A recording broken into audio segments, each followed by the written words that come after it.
Góðir Rótary félagar, félagi okkar Jónas Haralds, hagfræðingur, hefur fallist á að koma hérna til okkar og segja okkur dálítið frá efnahagsmálum og sögu þeirra, erindi sem hann nefnir þá og nú. Og ég veit að það eru fleiri en ég sem að fagna því mjög að fá þennan nestor efnahagsmálana á Íslandi til að koma hér og fræða okkur þessi mál, því að fáir hafa víðari og betri yfirsýn yfir efnahagsmál liðinna áratuga en Jónas. Gjörðu svo vel, Jónas.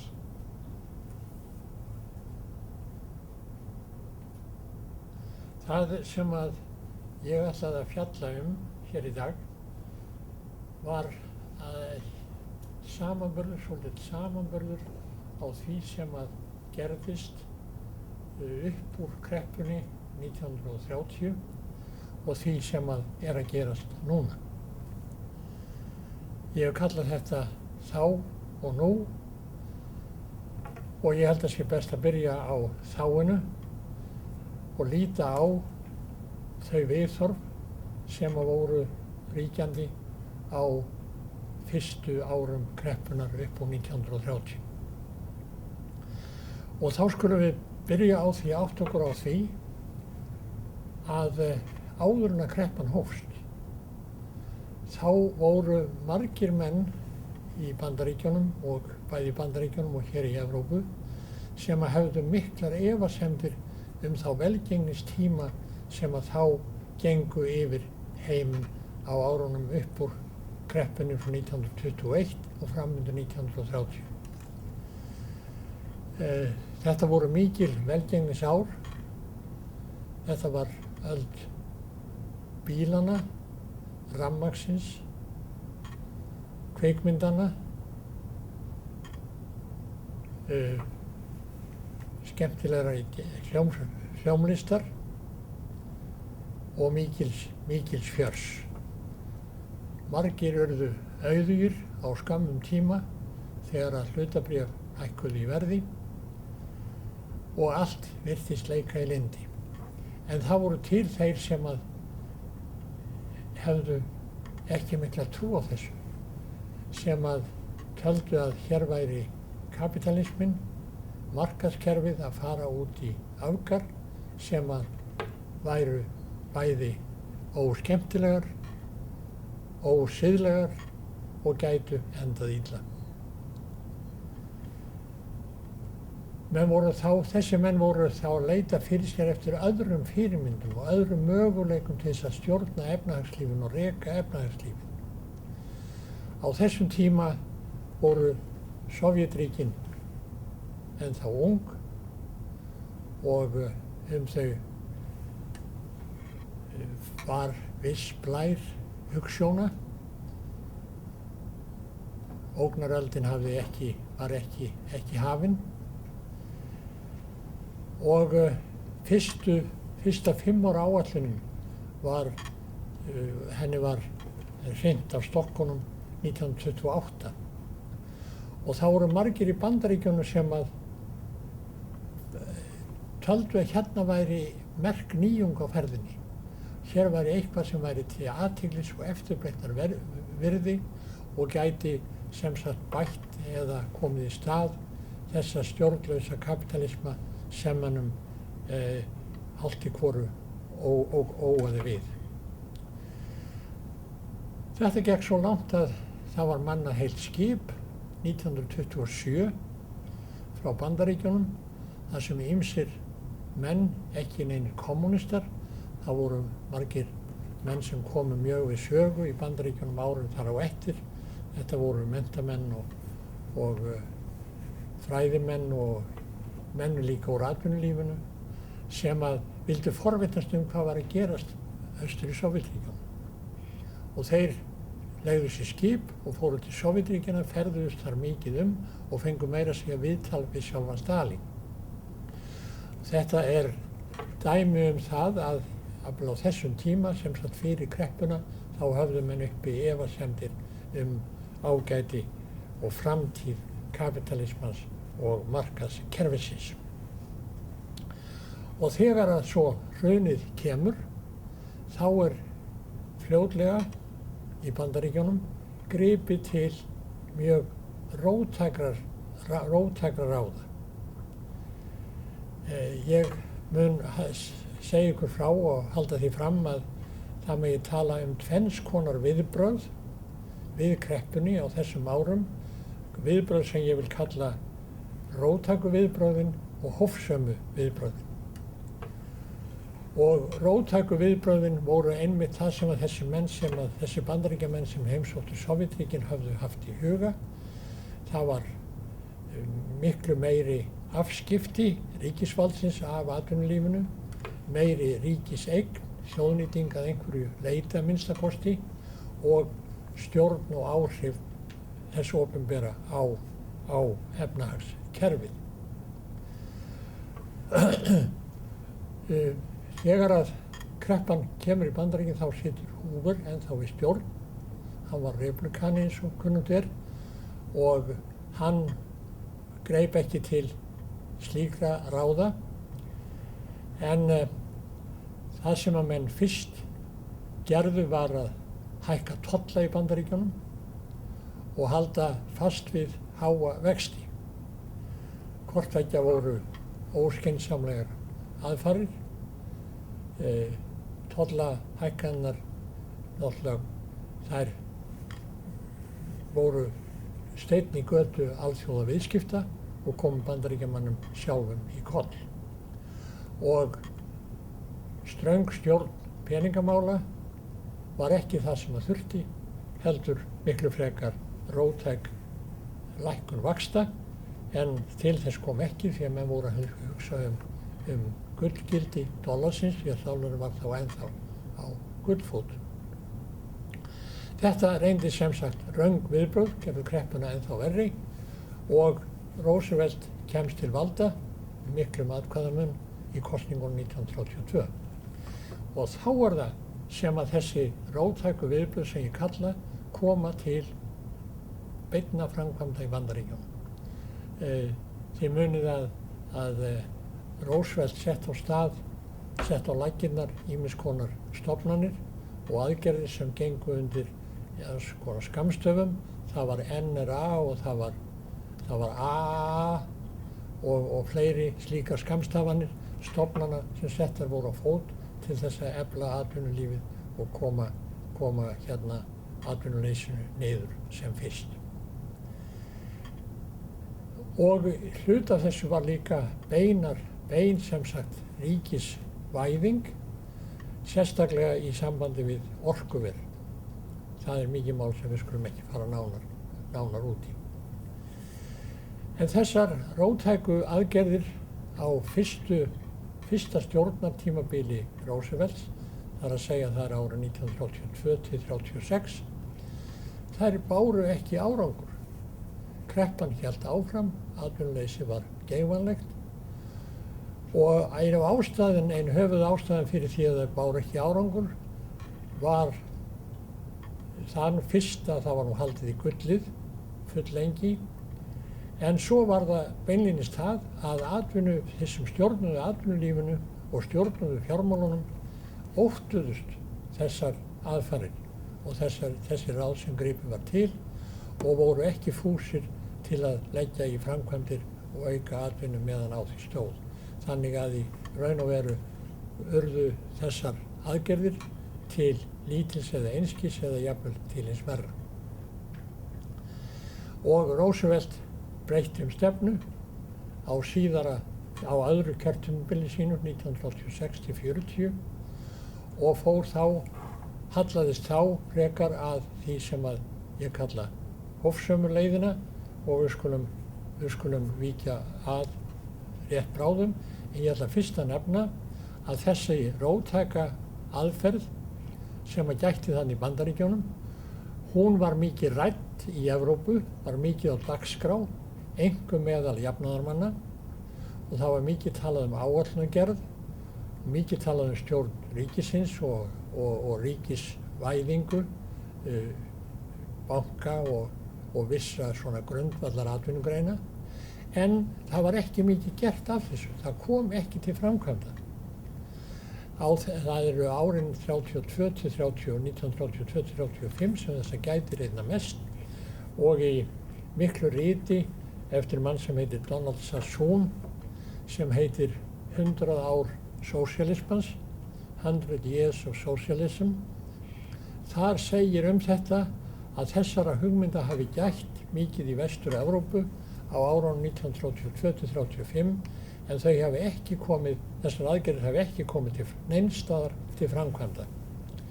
Þarna fer Sassoon ekki alveg með rétt mál því að þær komið til framkvæmda í einu landi, þar að segja á Íslandi. Hér kom ný stjórn hinna vinnandi stétta til valda 1934 og Alþýðuflokkurinn og Framsóknarflokkurinn og Alþýðuflokkurinn hafði þá fyrir kosningarnar tekið upp stefnuskrá ungra jafnaðarmanna danskra og gert að sinni stefnuskrá og þessi stefnuskrá var einmitt full af þessum róttæku aðgerðum og notaði sem sagt mikið talaði mikið áætlunargerð, planökonomí var sem sagt orð dagsins. Og þegar stjórnin kom til valda, þá sett hún upp nefnd sem hét skipulagsnefnd atvinnumála, en var í daglegu tali nefnd Röðka og hún hóf starfsemi sem sagt í þessum anda á miðju ári 1934 og þetta voru hugmyndir jafnaðarmanna, eins og ég sagði, en þetta féll býsna vel að hugmyndum framsóknarmanna sem að hefðu verið að náttúrulega þróast þarna árin eða áratugun á undan, sem að fól í sér ugg og ótta þá þróun sem var í landinu frá aldamótum þegar að togararnir komið til sögunar, iðnvæðing hófst á Íslandi og fólkið byrjaði að þyrpast úr sveitunum í bæina. Framsóknarmenn hefðu litla trú á því að þetta gæti enst og þetta auk þess sem það stemdi þjóðlegum dýrmætum verðmætum í hættu. Þannig að þarna sameinaði sem sagt íhaldssemi framsóknarmanna og ótti við þá nýju tíma sem voru að verða á Íslandi sama við þessar hugmyndir ungra danskra jafnaðarmanna sem Alþýðuflokkurinn hafði tekið upp og stemdi að nýju þjóðfélagi sem byggði á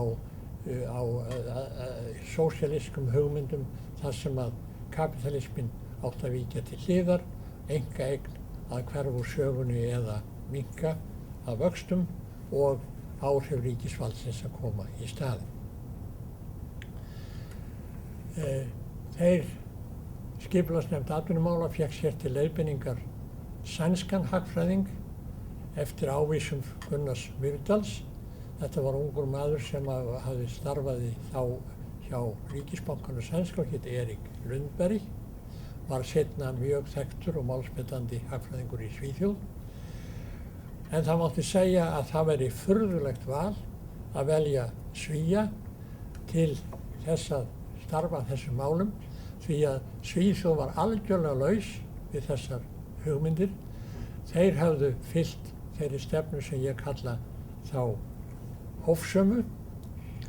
Það er að segja, þeir hafðu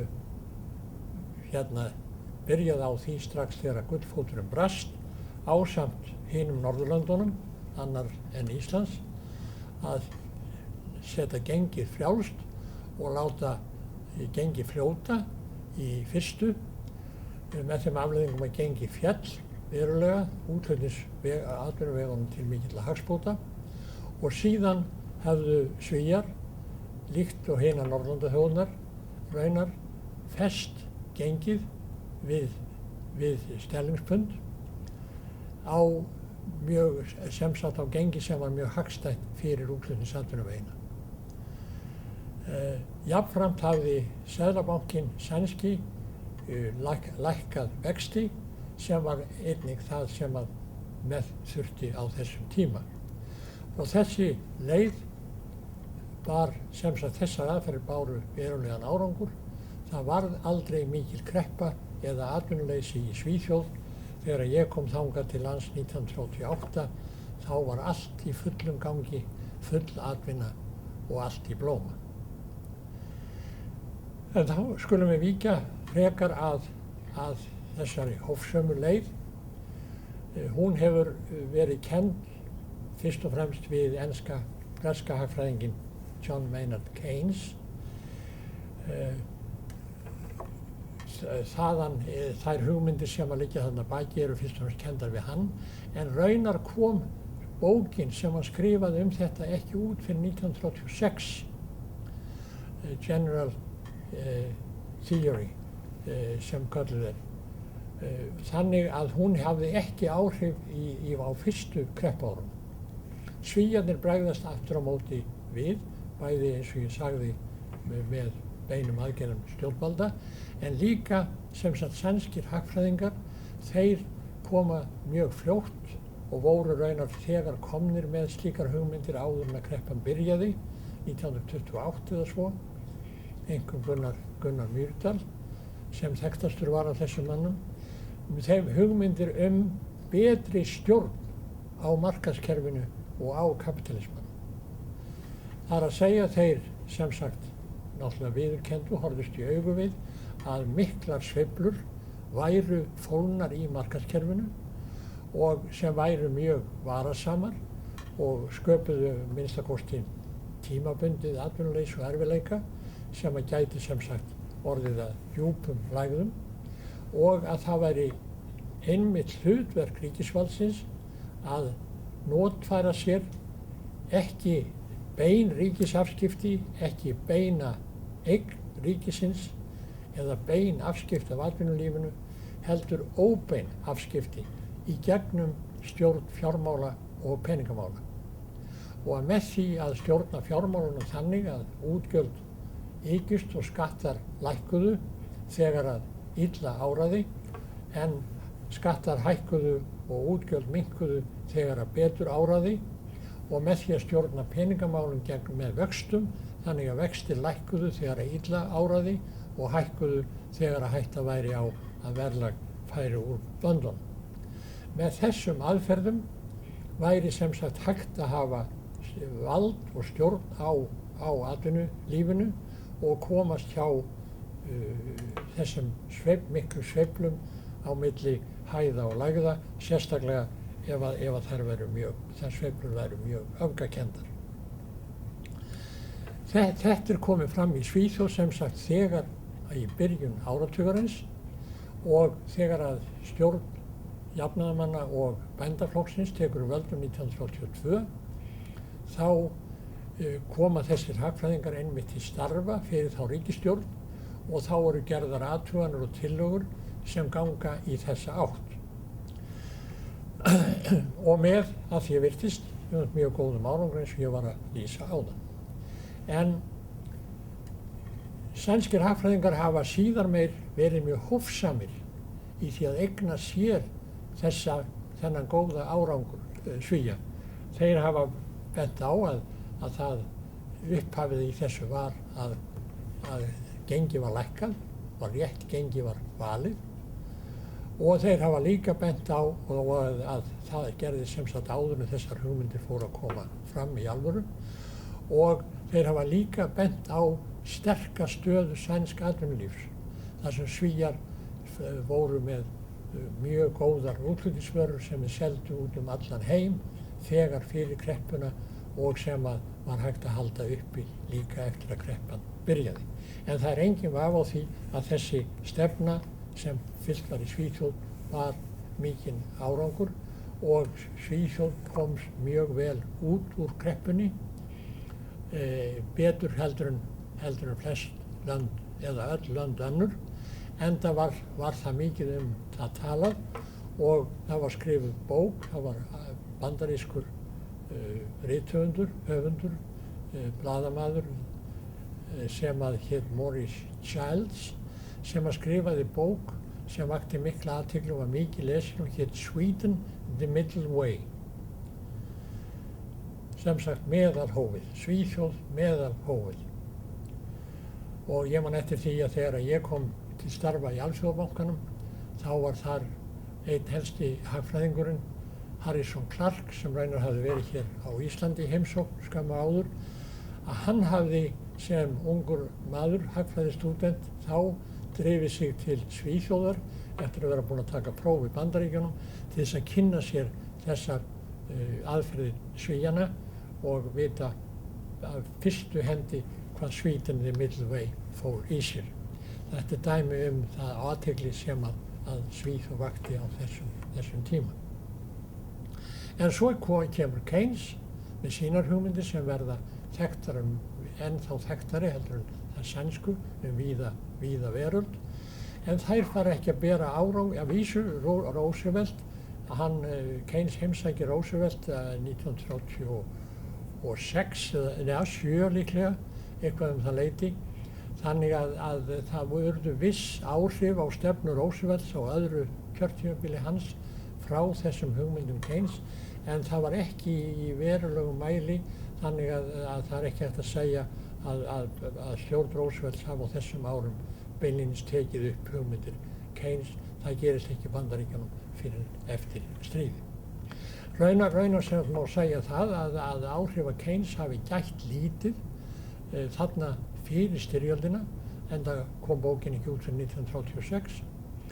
En í því meira mæli þá komu þessi áhrif fram á stríðsárunum í þeim undirbúningi undir árin eftir stríði sem var hafið þegar á stríðsárunum og á árunum eftir stríði. Þannig að allt tímabilið sem sagt frá styrjöldinni og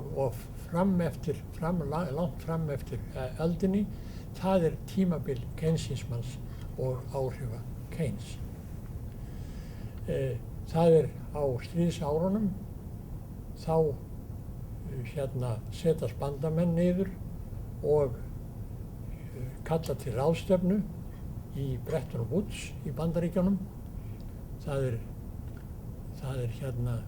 staður í New Hampshire sem heitir Bretton Woods. Það er svona sumarhótel, fínt hótel, og þar var þessi ráðstefna haldin 1944 og þar var komist sem það stofna til alþjóðasamtaka sem átti að koma í stað gullfótanis gamla. Og raunar áttu að betrumbæta það fyrirkomulag. Og það er andi Keynes sem að það svífur yfir vötnunum. Að vísu var aðalhöfundur tillagnanna var maður sem heit Harry Dexter White, Þjóðverji uppálega sem hafði flust til Bandaríkjanna og var sem sagt einn helsti ráðunautur í fjármálaráðuneyti Bandaríkjanna. Hann var höfundur þessara tillagna. Keynes var ekki að öllu leyti ánægður með það, hann var með sínar eigin tillögur og vildi ganga svolítið öðruvísi að þessu og lengra. En eigi að síður verður að segja að það er andi Keynes og hans hugmyndir sem að svífa yfir vatnunum þarna í Bretton Woods og í því fyrirkomulagi Bretton Woods kerfinu, gjaldeyriskerfinu, sem Alþjóðagjaldeyrissjóðurinn fór fyrir, sem kemur þá til starfa eftir stríðið. Og það var betrumbót á gullfætinum að því leyti að það var sveigjanleiki fólginn í Bretton Woods kerfinu. Það var fast gengi sem var miðað við dollarinn, en dollarinn aftur bundinn við gull, þess að það var gull lág þarna til grundvallar, og hvert ríki varð að ákveða sína, eða fékk samþykkt sem sagt sitt gengi. Það þurfti samþykki sjóðsins til og mátti ekki hreyfa gengið frá þessari samþykkt nema 10%, nema alveg sérstaklega stæði á og þá var hægt að leita samþykki sjóðsins fyrir breyttu gengi, ýmist til hækkunar eða lækkunar. Þannig að þarna var talið og með réttu að viss kostur væri umfram gullfótinn í því að það var til þessi sveigjanleiki. En sem sagt sú stefna sem að fylgt þá áratugina á eftir styrjöldina þessi hófsama stefna sem ég hef kallað, sem fólst í því að láta markaðskerfið vinna sitt verk, kapitalisman halda sér, en nota tæki þess opinbera ríkisins í stjórn peningamála og fjármála til þess að halda sveiflunum niðri og láta kerfið ganga sem sagt vel án þess að koma til kreppu eða atvinnuleysis, né heldur til of mikillar þenslu á hinn bóginn og verðbólgu. Þessi ár eftir styrjöldina, næstu 25 árin eftir styrjöldina sem er fram undir 1970, er eitt mesta velgengnistímabil sem sögur fara af. Það hefur verið kallað blómaskeiðið nýja og þá er blómaskeiðið eldra eða gamla, er þá tíminn frá því seint á 19. öldinni fram undir fyrri heimsstyrjöldina. Á þessu sem sagt 25 ára skeiði þá verður sem sagt mikill hagvöxtur allan heim og jafnframt mikil breyting til bóta á velferðarkerfinu, sem sagt á ellilífeyris, styrkjum til ellilífeyris, til heilbrigðismála og svo framvegis, sem var líka hreint af stað í lok stríðsins. Beveridge áætlunin breska er þar frægust, en flestar þjóðir sem fylgdu þar í kjölfarið. Nú, hérna er endir oftast eða alltaf á góðum dögum og sú var líka sagan þarna. Þessu velgengnistímabili lauk í kringum 1970. Það urðu ýmis váleg tíðindi. Olíuverð hækkaði mjög mikið eins og kunnugt er með samtökum olíuríkjanna.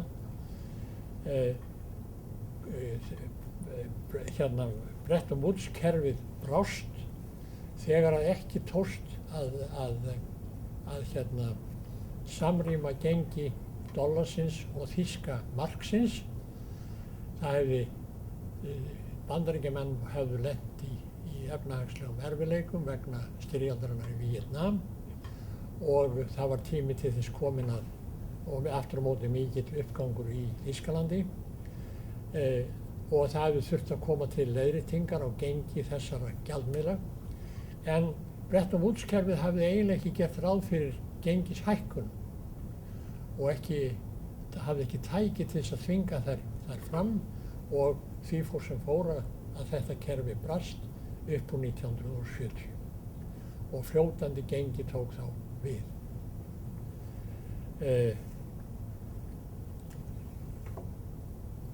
Á sama tíma fór verðbólga vaxandi, þannig að á áratugunum þarna á eftir 1970 og fram yfir 1980, fram til 1990, þá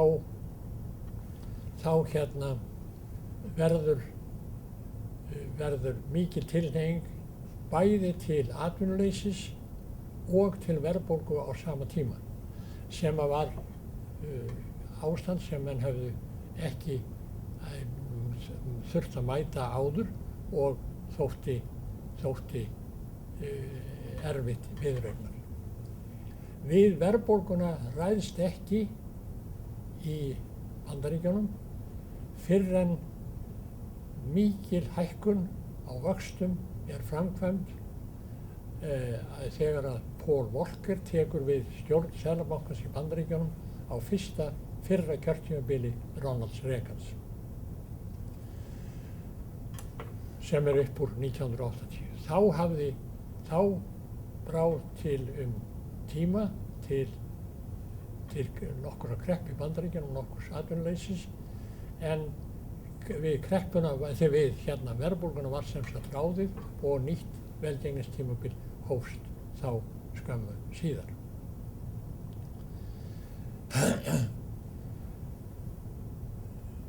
Þetta er svona eins konar forsaga. Við erum búin að rekja hvernig að þróunin var í álfunni á grundvelli þessarar hófsömu viðbragða sem hófust upp úr kreppunni og sem að gætir, áhrifa þeirra gætir sem satt fram eftir allri öldinni, fram yfir 1970.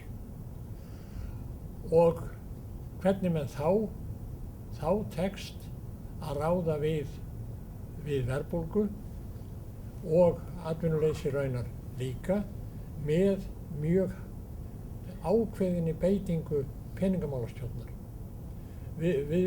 Umskiptin verða eiginlega þegar Ronald Reagan tekur við og Paul Volcker sem sagt hækkar vextina í Bandaríkjunum mjög mikið og snögglega. Og upp úr því fá menn mikla trú á því að stjórn peningamála sé það sem að dugi, það sem að nægi til þess að stjórna efnahagslífinu. Þessi trú verður mér þegar Alan Greenspan tekur við sem seðlabankastjóri 1988 og hann þá þegar getur tekst að stöðva lækkun, hrun á hlutafjármarkaðnum í Kauphöllinni í New York með mjög mikilli lækkun vaxta. Og eftir það fá menn trú á því að það sé miklu meiri trú en hefði áður að með vaxtabreytingu Seðlabankans einum sé hægt að hafa stjórn á þessum málum og það er Alan Greenspan sem að hann verður sem sagt forystumaður fyrir þessu og eins konar skurðgoð sem menn trúðu á að gæti haft þessi áhrif. Og þá förum við sem sagt að nálgast það sem að nú hefur gerst við nýju kreppu, því að þessi stjórn peningamála reyndist ekki eins traust og menn hefðu ímyndað sér og Alan Greenspan ekki sá viðþingur sem menn hefðu haldið. Og þegar kemur sem sagt fram aldamótin, fram yfir aldamótin 2000, þá koma upp þessar bólur, fyrst í Bandaríkjunum og síðan allan heim, fyrst svo kallaða netbólan sem kölluð var, þegar menn ímynduðu sér að netið, þau áhrif til hagræðingar sem að almenn notkun þess fól í sér að hún hefði svo mikil áhrif á hagkerfið að sá öri vöxtur sem að kom þarna upp að hann væri afleiðing af þessu en ekki af því að væri að spenna kerfið upp með of lágum vöxtum. Þetta reyndist nú misskilningur. Netið var ekki sú hagræðing var ekki eins mikil eins og menn hefði ímyndað sér og netbólan sprakk og Kauphöllinni í New York og annar staðar lækkaði. En þá brást Alan Greenspan við og lækkaði vextina mjög mikið þannig að kerfið fór á stað aftur og þá hófst ný bóla, fasteignabóla, sem að stafaði að því að verulegu leyti að vextirnir sem hefðu verið lækkaðir mjög mikið upp úr 2000 að þeir voru ekki hækkaðir aftur í þeim mæli sem hefði þurft en líka kom til sögunar mikið misvægi á milli efnahagskerfisins í Bandaríkjunum og í Kína þar sem að kínverski jenið var mjög lágt skráð og Kína var með mikinn afgang á greiðslujöfnuði og notaði þann afgang til þess að kaupa skuldabréf í Bandaríkjunum og hafði þannig mikil áhrif til lækkunar á vöxtum, langtímavöxtum í Bandaríkjunum. Alan Greenspan sem að nú hefur nýlega sent frá sér smá pésa þessi mál, vill kenna þessu sem aðalatriði og þar með fría sig að nokkru undan þeirri ábyrgð að hafa ekki hækkað vextina nógu fljótt. Það er auðvitað mikið til í þessu, þetta var önnur veigamikil ástæða, en ég held að Greenspan gangi full langt í að koma af sér sökinni í þessu riti sem hann hefur nýlega sendt frá sér. En þá erum við komin að ástandinu í dag. Til hvaða ráða eigum við á að grípa, til hvaða ráða er verið að grípa. Og þá blasir það við að róttæka leiðin sem að ég nefndi áður fyrr í upphafi máls míns, að hún á sér formalendur fáa eða enga. Það er ekki verið að hugsa það að telja eins og var talið þegar fyrir 1929 að kapitalismin væri úr liði, að það þyrfti að breyta, að gera róttækar breytingar á markaðskerfinu og kapitalismanum og taka upp eitthvað nýtt sem að þá hlaut að vera miklu meiri afskipti ríkisins. Það er hvergi mælt með þessu. Viðbrögðin við kreppuna voru alveg eftir forskrift Keynes. Það er að segja lækkun vaxta,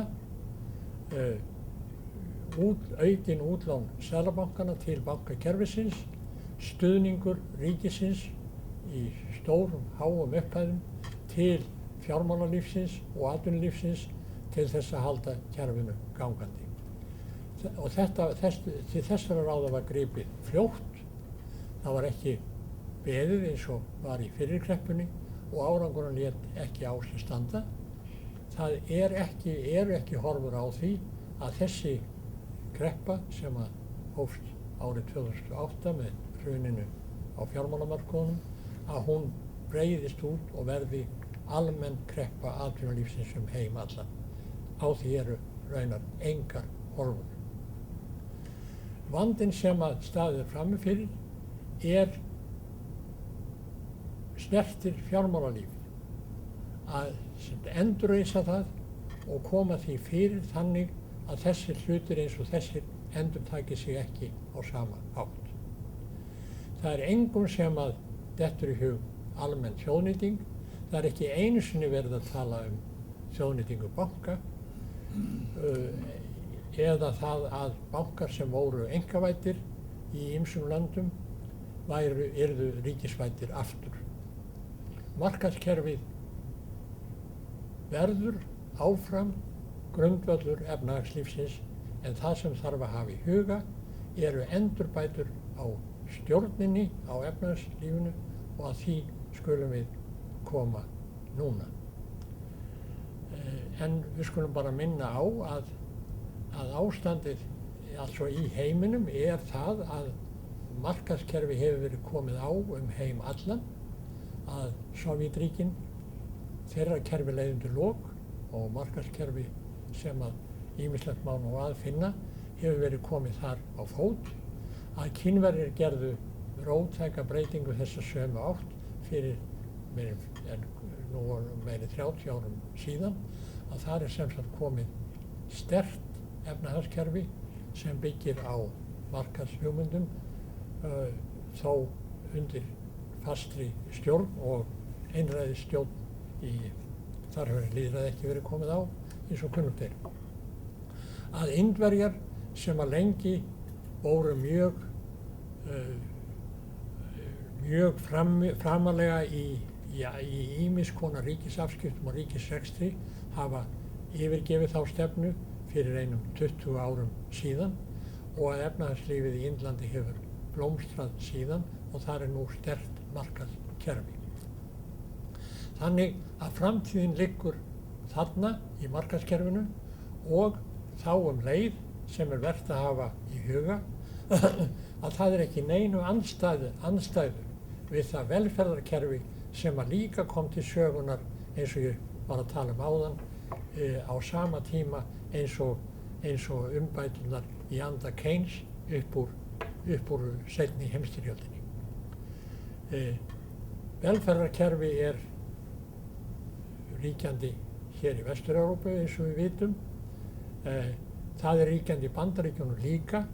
Það er misskilningur að halda að Bandaríkin séu ekki velferðaríki. Þau eru það vissulega og hafa verið frá því á dögum Roosevelts. Það er ýmislegt öðruvísi heldur en er í Evrópu. En það er lengi búið að vera almennt stuðningskerfi í heilbrigðismálum fyrir bæði eldra fólk og fyrir fólk með lágar tekjur. Þó að núna er verið sem að koma á almennara heilsukerfi Bandaríkjunum. En þar er sem sagt velferðar hugmyndir á lofti eins og annars staðar og ég þarf ekki að tala um það hvernig þetta er hér í Vestur-Evrópu. Það má segja og á það mér er tamt að vitna til sænska forsætisráðherrans fyrrverandi og foringja sænskra jafnaðarmanna Göran Persson að við hafði þau orð árið 2001 þegar að fóru fram umræður innan flokks hans stefnu flokksins, þeir voru að endurskoða stefnuskrá flokksins, að þá lét Göran Persson svo ummælt að það væri ekki aðeins þannig að velferð og markaðskerfi og velferð gætu farið saman. Heldur væri það beinlínis þannig að gott, heilbrigt markaðskerfi væri forsenda fyrir velferðaríkinu. Og þetta er staðreynd málsins, bæði í Svíþjóð, á Norðurlöndum, Vestur-Evrópu alla og í Bandaríkjunum líka. Það er ekki andstæða þarna á milli, heldur verður þetta að fylgjast að og við getum bætt því við að lýðræðið verður að fylgja með líka ef vel á að vera. En hvað er það þá sem að er verkefnið sem að liggur fyrir til umbóta á efnahagslífinu núna þegar að löndin er að færa sig út úr þessari kreppu þessari nýju kreppu sem kom með hruninu eftir hrunið 2008. Það eru 3 atriði sem að ég vil nefna sem aðalatriði í þessu sambandi. Í fyrsta lagi verðum við að hafa það í huga að það var stjórn efnahagsmála, stjórn hagkerfisins gegnum fjármál og peningamál og samræming sem þeirra stjórnar á milli peningamála og fjármála sem að var aðalatriði í þessari hófsömu leið sem ég nefndi áðan sem kom upp úr fyrri kreppunni og sem að Keynes lagði mesta áherslu á. Þessi stjórn, þýðing þessara stjórnar og samræmingin á milli peningamála og fjármála, það hefur með tíð og tíma, þá hefur athyglin á þessu sem sagt veikst og brugðist. Ég nefndi áður að menn hefur farið að trúa á að það verið hægt að gera allt með peningamálunum einum. Það er misskilningur. En menn hafa lagt sem sagt minni áherslu á þessa föstu, nokkuð ströngu ef nauðsynlegt er, stjórn efnahagsmála og samræmingu hana. Þetta gildir flest lönd, ger ég ráð fyrir, og hér á Íslandi gildir þetta í mjög ríkum mæli. Það má segja að þessi stjórn efnahagsmála hafi verið lögð fyrir róða hér eftir að mikill árangur hafði náðst upp úr 1960 og árunum þar áfram, alveg fram yfir 1990. Þá hafi á velgengnistímanum milli 1990 og 2000 þá hafi þessi stjórn verið lögð fyrir róða.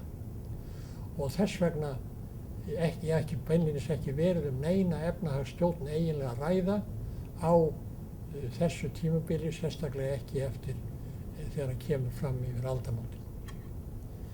Og það er ein megin ástæða þess hvernig núna er komið fyrir okkur og mál sem við höfum ekki ennþá leyst. Slík stjórn verður að vera fyrir hendi ef markaðskerfi á að geta gengið vel. Og það þarf að vera Seðlabankinn annars vegar sem að hefur tök á að stjórna peningamálunum og hins vegar örugg stjórn fjármála og náið samband á milli þessara málaflokka tveggja, náið samband milli ríkisstjórnar og Seðlabanka það hvernig að efnahagslífinu sé stjórnað. Þessi samræming og stjórn verður að koma aftur til sögunar. Í öðru lagi þá ljóst að eftirlit með fjármálakerfinu, með bönkunum og fjármálastofnunum var mjög ábótavant heim allan og ekki síst hér á landi. Á þessu verður að vera gjörbreyting. Það voru til tækin til slíkra stjórnar, þau voru bara ekki notuð, alls ekki notuð eða ekki notuð á réttan hátt, hvorki hér né annars staðar, og á þessu verður að vera grundvallarbreyting. Það verður að koma nýtt regluverk, nýjar stofnanir, ekki nýjar stofnanir, það verður að endurbyggja stofnanir sem ráða við þessi verkefni og þau verður að taka sér fyrir hendur að fylgjast með gangi fjármálana á allt annan hátt en gert var á þessum tíma.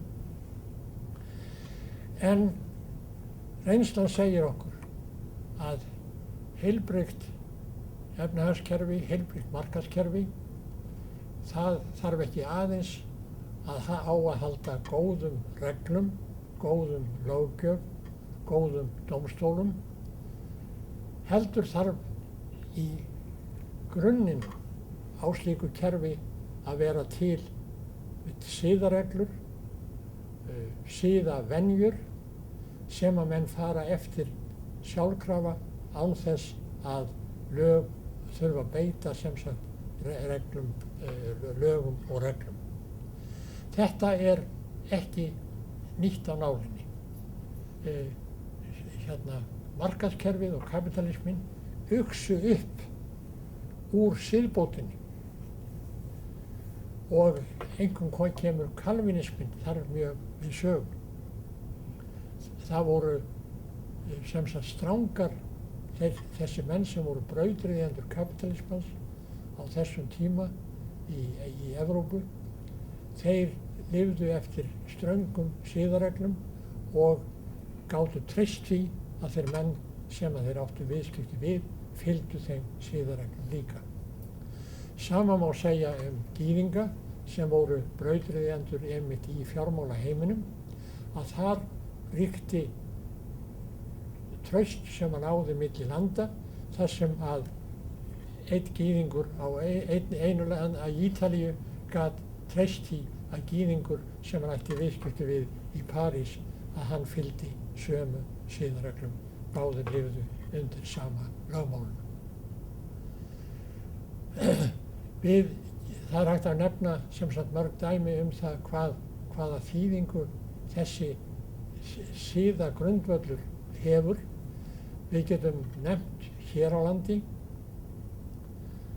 að það engin vafi á því að starfsemi séra Friðriks Friðrikssonar í KFUM í upphafi 20. aldarinnar einmitt þegar að nútíma markaðskerfi, nútíma kapitalismi tekin til starfa á Íslandi, hafiði mjög almenn áhrif. Drengjunum í KFUM, þeir voru aldrei upp við það að þeir ættu að vinna heiðarlega af mikilli tryggð við þau fyrirtæki sem þeir innu fyrir og þá myndi þeim vegna best í lífinu. Þetta var sá boðskapur sem að KFUM fylgdi líka í Bretlandi þar sem hann upphaf hans var, og í þessu var fólginn boðskapur séra Friðriks jafnframt trúarhugmyndunum. Og séra Friðrik náði til alls þorra æskulýðsins í Reykjavík. Það má rekja sem sagt í félagaskrám KFUM. Það er vitað hverjir drengirnir voru sem þátt tóku í félaginu og hverra manna þeir voru, hvort þeir voru feður þeirra væru sjómenn, verkamenn, iðnaðarmenn, kaupmenn. Og þetta voru einmitt náði til þessara nýja verkalýðsstéttar og sjómanna og iðnaðarstétta og þá sem fengust í verslun á þessum tíma í Reykjavík. Og þetta gerist áður en að hugmyndir jafnaðarmanna voru sósíalista, voru farnar að hafa mikil áhrif í Reykjavík. Það gerist ekki fyrir nokkru seinna með stofnun verkalýðsfélagana og boðum sósíalismans sem að kemur sem sagt aðalega í kringum 1910. Ég hef sagt það að séra Friðrik hafi verið búinn að bólusetja æskulýðin í Reykjavík gegn sósíalismanum 10 árum áður en sósíalismin kom til landsins. Og ég held að sitt aldrei til í því. En þessum slíkum siðareglum, slíkum siðlegum grunni, hann lifir ekki, honum verður að halda við. Hann verður að endurnýjast og hann verður að vera til staðar. Og það er ekki auðhlaupið að byggja það upp. Þetta er sem sagt almenn mannleg þjóðfélagsleg viðhorf sem að mega ekki glatast og verður að endurnýja þegar að þau hafa látið undan síga eins og hefur orðið núna á undanfarnum árum.